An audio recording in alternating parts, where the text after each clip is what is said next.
madaling yumaman kaya gusto mong pasukin ang pagtitindahan o kaya ang pagninegosyo? Well, yan ang pag-uusapan natin ngayon mga kasari. Kung gusto mo ang ganitong topic, huwag ka nang mahiya. Mag-subscribe ka na sa Palawin, yung tindera ninyo. At syempre, pakilike na rin ang aking video. Isabay mo na rin ang pag-click sa notification bell na yan mga kasari para ma-notify ka pag may bago akong issue na itatopic mga kasari. At syempre, pakishare naman kung hindi kayo busy. Kaya umpisa na natin ang real talk at masaya nating chismisan.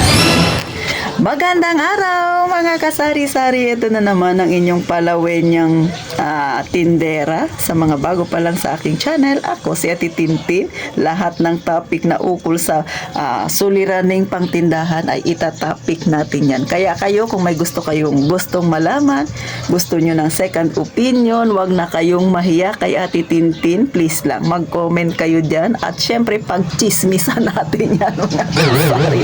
Pero bago tayo mag-umpisa, mga kasari, nais ko munang sagutin yung katanungan ni Ma'am Ellen Pilar. Sabi niya nagpautang daw siya. Tama ba daw kaya yung kanyang ginawa, mga kasari, doon sa mga katrabaho ng kanyang asawa? Gaya nga nasabi ko, ma'am, hanggat maaari sana huwag kayong magpapautang. Pero dahil nagpautang ka na, ay wala na tayong magagawa dyan. Ngayon, ang reklamo ni ma'am, kababayad pa lang daw sa kanya. Tapos, pagkabayad, mamayang hapon uli, uutang naman. At syempre, mga kasari, mas malaki na ang inuutang. Halimbawa, ang nabayaran niya sa buong isang linggo ay 500, abay, wala pang isang araw, ang inutang niya mahigit na kaagad sa kalahati. So, akalain mo yan mga kasari. Kaya, dahil nangyari na yan, ma'am, kailangan mo talagang mamuhunan dyan. Pero, ingat lang, no, mga kasari. Maglagay kayo ng boundary, ma'am. Sabihin niyo hindi naman ganun kalaki ang inyong tindahan o kaya hindi ganun karami ang inyong puhunan para syempre ay ipautang sa kanila. Mag-set lang kayo ng amount. Kausapin ninyo, ha? Sa tingin ko naman ay okay naman siguro silang kausap at saka kasama naman ang asawa mo yan sa trabaho. So, sabihin mo, halimbawa kung ang nautang niya sa inyo ay 500 or sabihin na natin yung kaya mo. Halimbawa 700 lang kada isang linggo yung kaya mong ipautang. Ay di iset mo ng 700 lang para syempre ma-call up sila na dapat ang utangin nila yung importante lang mga kasari. So, yan lang ang mapapayo ko sa iyo, Ma'am Ellen Pilar, kasi nga nangyari na ang hindi dapat mangyari, na pautang mo na sila. Pero sabi ko nga ulit, ikaw ang nag-desisyon niyan. Sa akin ay na-share ko lang, no. Hanggat maaari sana wag magpapautang, pero nangyari na nga, nautangan ka na. So, mag-set na lang ng boundaries. Kung ano yung kaya mong amount na ipautang sa kanila, doon ka mag-stick, ma'am, ha. Syempre ulit, nasa sayo ang desisyon na yan. So, eto na, mag-umpisa na tayo mga kasari sa ating topic.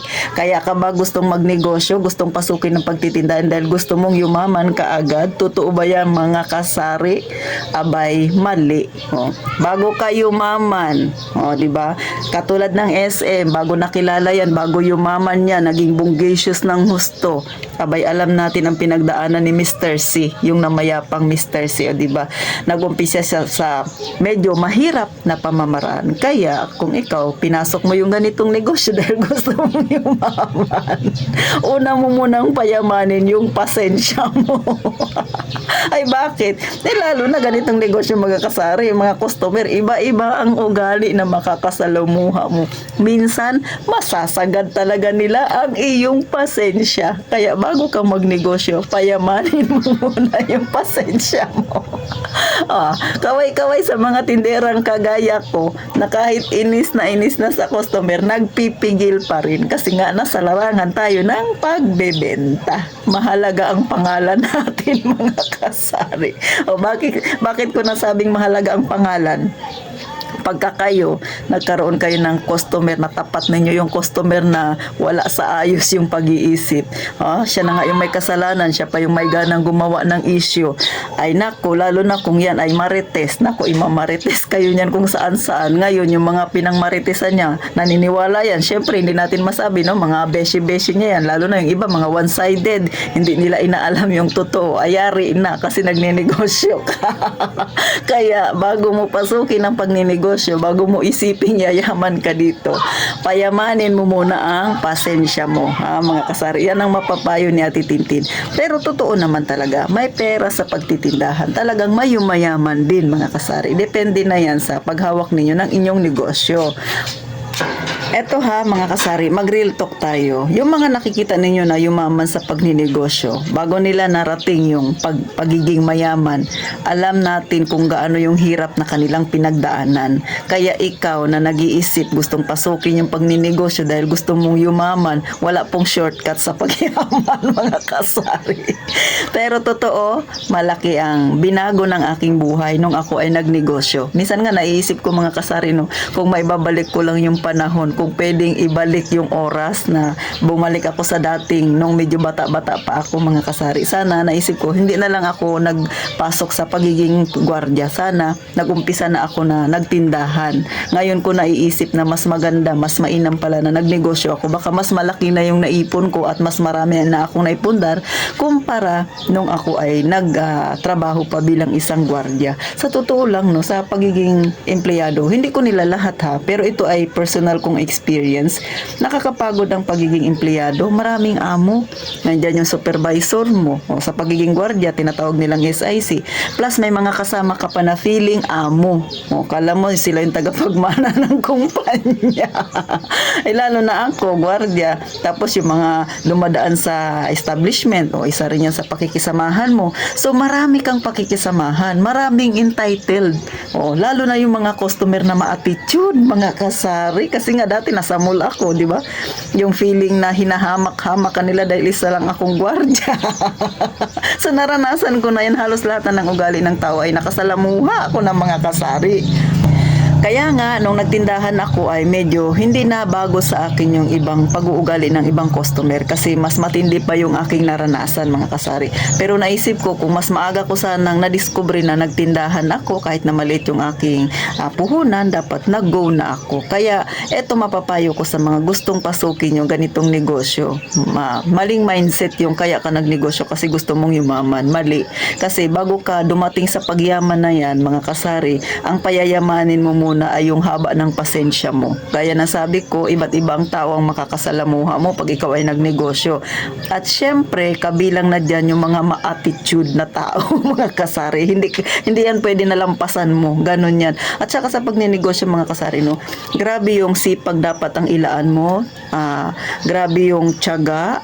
At saka, syempre, puyat. Sabi nga nila, dugot pawis talaga ang magiging puhunan mo, maliban pa sa pera na puhunan ng mga kasari. Gaya nga ng sabi ko, no, yung SM, di ba? Bago naging kilalang SM yan, alam natin yung pinaghirapan ay pinagdaanan ng matandang o di ba? Bago naging mayaman talaga sila.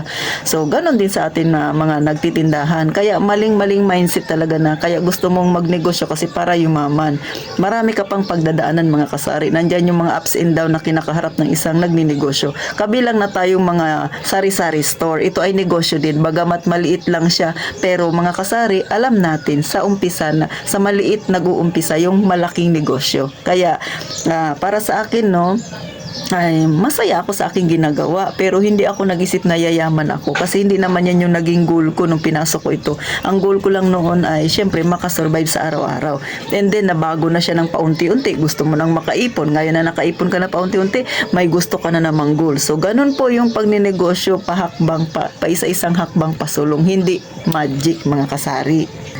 Ulit, sa mga gustong magnegosyo dahil gustong magyaman, maling mindset yan. Pero totoo, may pera sa pagninegosyo at talaga namang may yumayaman sa pagninegosyo. Depende na lang yan sa kung paano mo hawakan ng yung negosyo, maliit man yan o malaki. Ang importante, abay, syempre, ang mindset mo, mga kasari, no? Kung paano palaguin ang pagninegosyo. Bonus na lang yan pag ikaw talaga ay naging mayaman na, mga kasari. Pero sa ngayon, kung kayo ay katulad pa ni Ate Tintin, may maliit na tindahan, syempre, pagyamanin muna, mag-ipon muna, ha, mga kasari. So yan muna yung goal nating nasa maliliit na tindahan.